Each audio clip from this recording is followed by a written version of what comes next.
LGA crew, today we're diving into one of YouTube Golf's smoothest operators, Grant Horvat. And you probably know him from his good days or his matches against tour pros like Phil Mickelson and Jon Rahm. But today's video is not about clout, it's about cause and effect. We're gonna break down the meat and potatoes of this great golf swing, what makes it tick, and how he creates that effortless power. And tomorrow we're gonna be looking at Porzak Golf, so if you're into legit swing breakdowns and learning what actually works, hit that subscribe and do me a favor, a quick like does go a long way for the channel, and the YouTube golf gods, whoever and whatever they are, might just bless this video and it'll get Jabroni and Having Camp off our back. Let's get into it.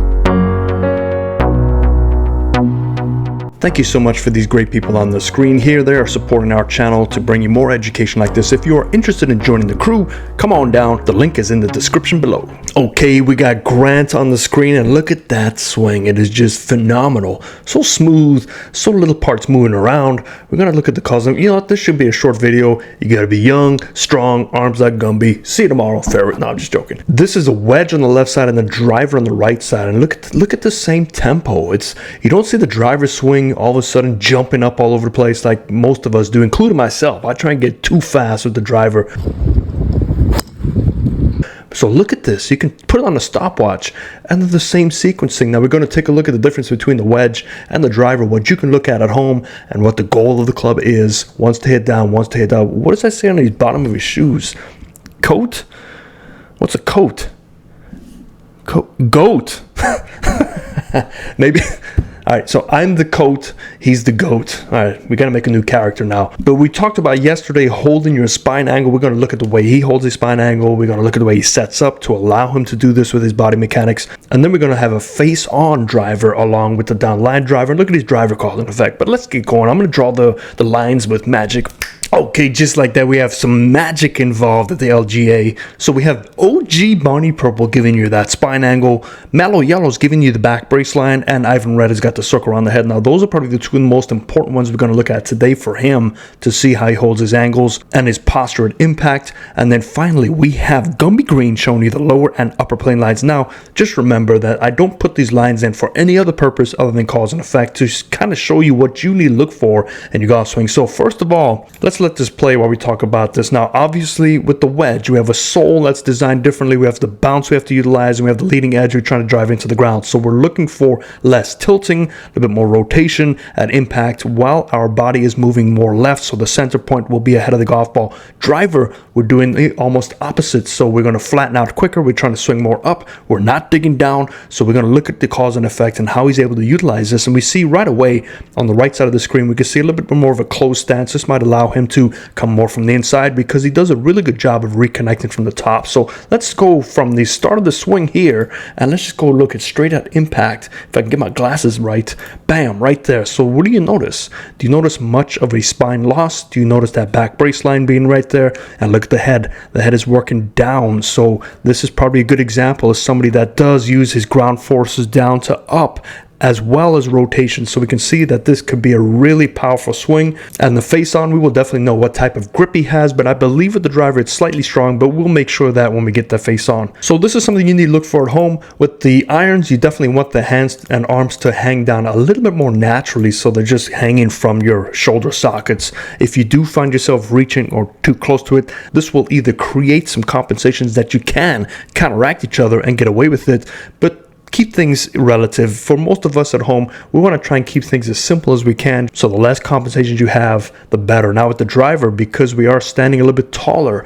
and because we want to get that spacing between our body and the golf ball, we do want a little bit of a hand raise. If your arms do drop straight down, that means your forward bend is going to be much more lower, and that's going to be hard to maintain your turn and tilt relationship, and it's going to run out of room and you're going to have to stand up anyway. So look for that in your setup. But let's take a look at this first part of the swing. We can see as we take that club back, both of these, now this could be a camera angle, but both of these do appear to be going below that plane line. But the good thing about this is look at the arms. Their arms and hands are following that plane line. And how do we do this? So your key is, if you are on that plane line, line, your tilting is doing pretty well. If your hands get above that plane line, a couple of things could be happening. You could still be tilting correctly, but your hands are moving up independently. Hey, it's okay. As long as they counteract each other and work in compensations, they're good.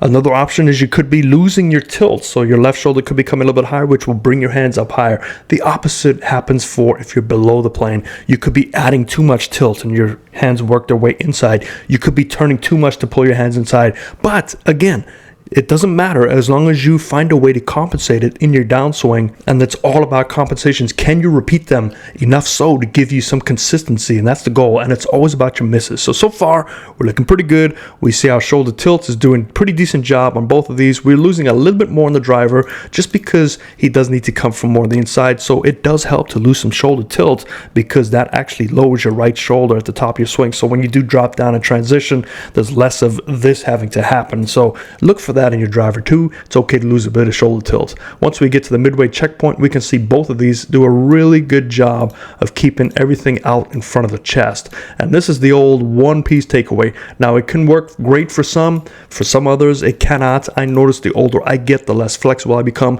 It becomes harder for me. So my swing is getting shorter and shorter, but I'm still focusing on my turn. So as long as I turn as much as I can, it doesn't really matter to me. That full turn will always beat a broken turn with arms taken back. And we see that both of these are pretty close to that lower plane line, which just shows you the tilting is doing a pretty good job and the turning is doing a pretty job, and the hands have not started to raise up prematurely, which can then also affect your balancing point. But let's go take a quick look at the start of the swing and see what type of balance point we have here. So arches of the heels straight up to the sky. Looks pretty good there. This one's a little bit crooked because that right foot is back, so let's just kind of split the difference between both of the centers. And yeah, so it looks pretty neutral, so there's going to be less fighting. And if we do that, arches of the heels up again to the sky, this is where his center point is, and it matches the spine angle and his lower plane line, so he doesn't have to fight any weight distribution to maintain that back brace line, which is this yellow line here. Typically, if you get too toe based, your butt and your hamstrings better do a good job of pulling you back, because as you swing, you're going to want to venture towards your toes even more. So you need to activate those glutes. So you better go hit the gym and you better go do some racks with Mrs. Jabroni. So midway point to the top of the swing, we see now, let's take a look at the shoulder tilting. So we see a slight loss of shoulder tilt on the irons and definitely a little bit more with the driver. But he does a great job of compensating because he gets his arms to that secondary plane line. So while he's losing the tilt, which would naturally bring your hands and arms lower, he's developed that loss, but he's also developed the hands moving higher than they would have been to get to that secondary plane line. Now, this is not just by design. I'm sure he didn't know he's doing this, but in order to be a pretty successful ball striker, the compensations like this do occur, and it just happened for him pretty naturally. But now we take a look at this beautiful move that he does. Let's do this in mellow yellow, and we'll do this triangle check to see how his hands will work. And this is just a horrible triangle, but you know, it's close enough for what we're trying to accomplish here. And we're going to take a look at that first move down. Now, ideally, anything down that line, you're pretty good. You're pretty connected. Anything that moves to our view on the left side, so anything that moves this way, you are definitely reconnecting because of high hands. Anything that moves this way, you're in Steepville, and you're going to dig in your way to China. You're going to be killing squirrels out there. It's not a good thing unless you somehow compensate by moving up and dropping that club back, but that's pretty hard to do. So let's take a look at his first motion. First on the left side, let's take a look. So we see, look at that, it goes right down. So we know he's pretty well connected here. His hands didn't have to come as high because he didn't lose so much shoulder tilt. But let's look at the one on the right side. We see it's going slightly down this side. So we know that he's going to be making up for that shoulder tilt loss, and the hands moving higher as a result of that loss. He's making up for it. And great thing about this is we know that this one's going to be on an upward trajectory. It is going to be flatter sooner. And we take a look at this position here. Look at that club shaft. It is definitely flat. So let's clean up some of these lines. It's looking a little bit too much like tic-tac-toe. And what he's doing with both of these is getting that right elbow to touch that plane line pretty quickly, that lower plane line. So that's a good way to think about that Hogan-esque move where you want to get that right elbow to pull down. It's not necessarily pulling in because then you might be trapped. It's just pulling back down to that lower plane line. So here's somebody that can, I hate this word, shallow, pretty accurately, and he gets away with it because his body is still maintaining his posture. It's getting out the way, which is what you want. So we look at the back brace line on both of these. He's not shaft humping and he's not running into himself, which requires you to do you-know-who. So he's able to connect and turn and rotate and tilt with the driver. That's the key thing. But as we come on down to that lower plane line, we can see here the right one definitely has more tilt and the left one definitely has more turn, because it has to do with controlling that center point. As you turn with the iron, that center point also moves to the left if you're righty, and that motion involves more turning and less tilting, because we don't want to have too much tilt with our irons, or you better get that center point way ahead to time where you're going to strike the ground. So this is a controlled center point swing. Weight's definitely moving left. We're rotating right side. We're not going as far left. We're mainly staying back with our upper body while our lower body's driving. We're dropping it below the slot and we're swinging up. So as we strike that golf ball, look at the amount of tilting we have on the right side versus not as much tilt. We see great transition of the ground force on the right side because he's swinging up. We see more of a controlled right foot because he's basically rolling over. But both of these, you can see the weighting on the lower body is going back here, which allows him to stay on that back brace line while his upper body can just bow down to the golf ball. Now, what do you need to accomplish this? If you are struggling with this, you need to look at your setup first of all. We can tell his setup was really good in terms of where his centeredness was in relation to where his plane lines were, because that centeredness, again, is right here where that red line is, and as long as you can maintain that centeredness, you can turn and tilt correctly, but you need some pretty good glutes and hamstrings. But as we strike that golf ball, look at this one frame right there, one frame after impact. Let's do a quick shoulder tilt check and we'll see how much more the shoulders have tilted. And we're going to look at this one first. It is at 62. We're going to look at this one next. It is at 68. And now let's go to the top of the swing. We have 28 and we have 38. So the left side, we have about 24 degrees of increased tilt. The right side, we have 40 degrees of increased tilt. So a lot of this plays a part. Number one is more shoulder tilt loss at the top of the swing, which prematurely sets that right shoulder down. You can see he closes his stance to allow that right shoulder to tilt even more. Now we have to ask, why does he need to increase that tilt? A, because he's trying to swing up, but I think it has something to do with that grip. So we'll go to the face-on driver and take a look at the grip and see his hand action, because after impact, go where's impact, one frame after impact, the right hand on the driver is activated a little bit more, and this is past release. So in order to hold on to that release, maybe he had to enact more tilt to get his hand path to move a little bit more out to the right. But as we come on through, we can see right here, look how much tilting is still required well past impact, and that puts a lot of pressure on the lower back. So this definitely is a swing that is a beautiful motion. I can see it be a little timing oriented just with that increased tilt to hold off that hand release, but we'll take a look at the face on. Okay, so here is face on. Now I'll put my head over the right side of the screen because we already saw that on the last segment, and I don't want you to start looking all over the place. So let's just focus on that face on, because we know what we're dealing with tilting,